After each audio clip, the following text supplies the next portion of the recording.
শুধু শুক্রবারে 2 রাকাত জুমার নামাজ পড়ে সালাম ফিরাইয়া বাইর হইয়া যে যান, আর যে 1 সপ্তাহ আসেন না আপনি নাফরমান। এই 1 সপ্তাহের তো খবর নাই। ওই শুক্রবারের 2 রাকাতেরই কি দশা, এটা কি বুঝনি আমরা?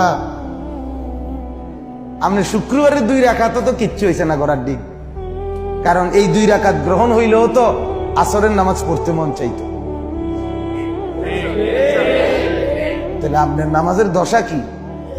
হ্যাঁ, আপনি হাজিরা দেন আইসা আল্লাহকে বুঝান, ঠাট্টা করেন আল্লাহর সাথে, মস্কারি করেন আল্লাহর সাথে, আল্লাহকে সোজা মনে করছেন, বোকা মনে করছেন। নাউযুবিল্লাহ। কি ভাবছেন মিয়া? কি ভাবছেন? কি ভাবছেন? একটা বিল্ডিং এর ঘরে থাকেন, কয়টা টাকা রোজগার করেন, আর এই ফাঙ্গাস তেলাপিয়া ফার্মের মুরকার কক মুরকা দিয়ে ভাত খান, ধন্যপাতা কাঁচামরিচ টমাটো আলুর ভর্তা, এটা দিয়ে নিজেকে খুব বুদ্ধিমান মনে করছেন না? খুব সুখের জিন্দেগি মনে করছেন। বোকার মধ্যে আছেন, বোকার মধ্যে। নাফরমান বোকা থাকে, নাফরমান বেকুব থাকে, নাফরমান অজ্ঞ থাকে, নাফরমান মূর্খ থাকে।